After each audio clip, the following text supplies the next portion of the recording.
श्रद्धाशील बंधुओं एवं श्रद्धाशील बहनों, अभी आप हमारे श्री विकास मुनि जी से प्रभु स्तुति की बात सुन रहे थे। कल्याण मंदिर स्तोत्र की बात वे आपको बता रहे थे। कल्याण मंदिर स्तोत्र आचार्य सिद्धसेन की रचना है और इस रचना में उन्होंने भगवान पार्श्वनाथ की स्तुति की। बंधुओं, बड़े गजब की स्तुति। कोई विचार करने वाला व्यक्ति अगर उसे पढ़े, एक एक पद्य में इतनी गहराई है कि आदमी जैसे अमृत के सरोवर में उतर जाए, इतनी अद्भुत है। सर्प चंदन और प्रभु नाम प्रभु स्तुति की बात आपने सुनी। जहां कर मोर बोलता है, सर्प सब पलायन कर जाते, सब चले जाते। बंधुओं, जहां भगवान का नाम लिया जाता है, वहां से पाप भी ऐसे ही पलायन कर जाते। ये लेना, प्रभु नाम लेना, भक्ति करना बड़ी सुंदर और अद्भुत बात है। आज मैं आपको कुछ ऐसा ही कहूंगा कि व्यक्ति जीवन में क्या करता है और उसके करने का क्या मूल और महत्व होता। बंधुओं, बात शास्त्र में चली और कहां से क्यों कर चली, वो ऐसे प्रसंग बना। किसी आत्मा ने, जीव ने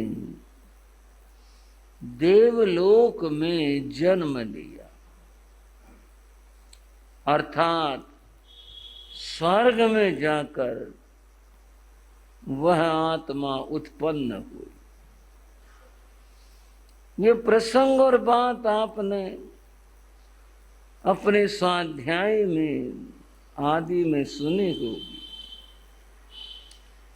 कि देवताओं का जो जन्म है वह है उपपात कहलाता।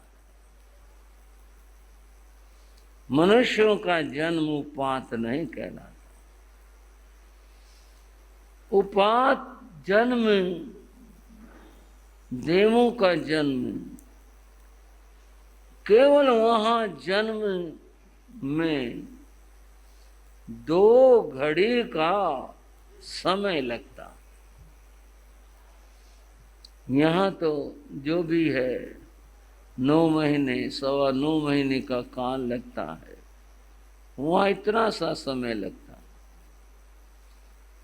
और माता पिता इस तरह उनका जन्म नहीं होता। ऐ पितु, एक वहां देव शैया होती है उसके ऊपर दुष्य कंबल जैसा एक वस्त्र ढका होता है। प्रकृति से उसमें कुछ परमाणु पुद्गल एकत्र हो जाते हैं। आत्मा वहां जाकर जन्म लेती है उस शैया में जिसका अभी मैंने जिक्र किया। 2 घड़ी के अंतर समय में वहां का जो शरीर है वो पूर्ण हो जाता है।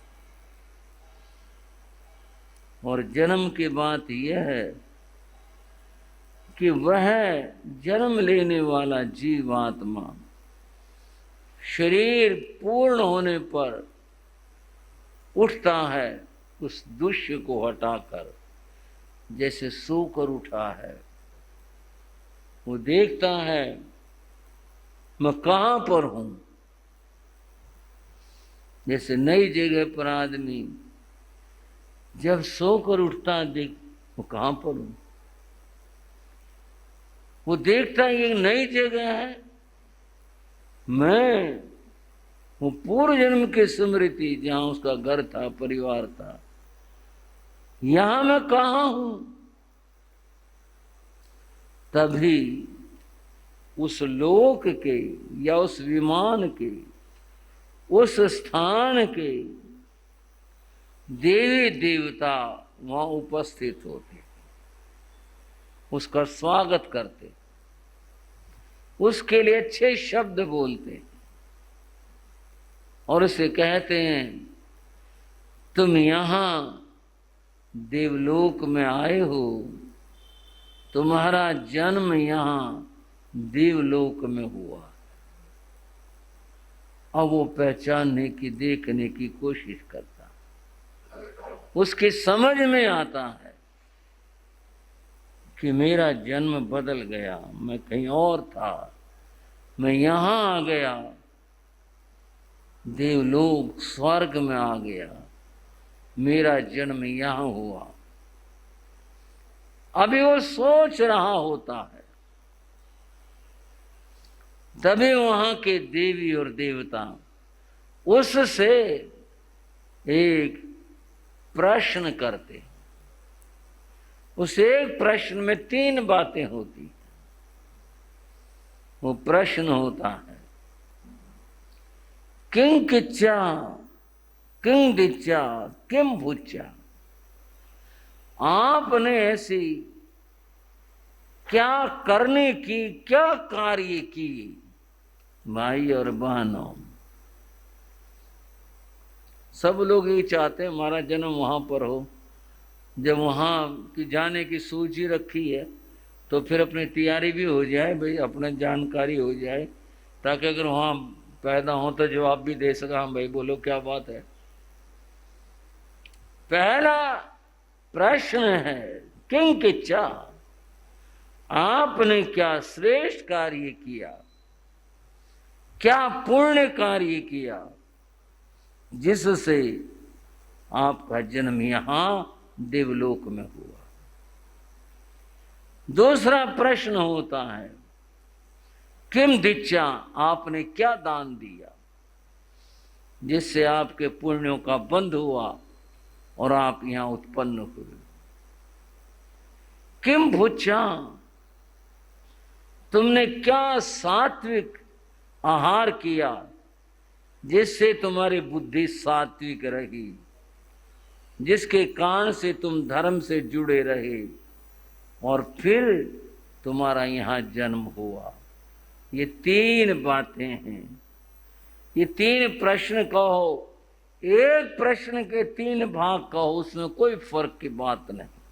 ये 3 बातें वहां पूछी जाती। समझ में आ गए भाइयों, या कहीं और ध्यान है? यही होगा, कोई बात नहीं, ऐसे प्यार में पूछ लेता हूं, कोई बात नहीं है। बंद हो, 3 बातें हुई। अब इन 3 बातों को किं किच्चा, क्या किया, क्या दिया और क्या खाया, ये 3 सीधे प्रश्न हैं। इन्हीं को लेकर थोड़ी सी बात आज करते। पहला जो प्रश्न है वो करने से लेकर है। आदमी क्या करता है, पुण्य कर्म करता है या पाप कर्म करता है। अगर पुण्य कर्म करता है तो सीधी सी बात है, पुण्यों का बंध होगा और उच्च गति, श्रेष्ठ गति उसे प्राप्त होगी। पाप कर्म अगर करता है तो पापों का बंध होगा और सीधी सी बात है कि व्यक्ति का जन्म फिर दुर्गतियों में और बुरी गतियों में होगा। और सवाल यह है, वे पुण्य कर्म क्या हैं, सदकर्म क्या हैं, वो बातें क्या हैं जिससे कि हम ये कहें हाँ भाई ये पुण्य कर्म की। दो तीन तरह से समझेंगे। पहली बात ये, जैन धर्म में पुण्य के 9 भेद बताए। कितने भाइयों? 9 भेद, 9 प्रकार से पुण्य होता है। एक बात बता दूं, ये जो 9 बातें हैं, पुण्य के 9 भेद हैं, ये व्यवहार है। वो तो जितने भी सत्कर्म हैं वो सारे पुण्य हैं। जैसे उदाहरण के लिए पान पुण्य, पानी पिलाना पुण्य, और शरबत पिलाना वो उसी के अंतर्गत आ जाता है। बंधुओं, इसी तरह अन्न पुण्य के अतिरिक्त जिससे भी क्षुधा का शमन हो, वो सारे उस शब्द के अंतर्गत हैं। अगर शब्द शब्द की बात करें तो बहुत भेद बनेंगे, लेकिन सामूहिक दृष्टि से बात करें तो पुण्य के 9 भेद होते हैं।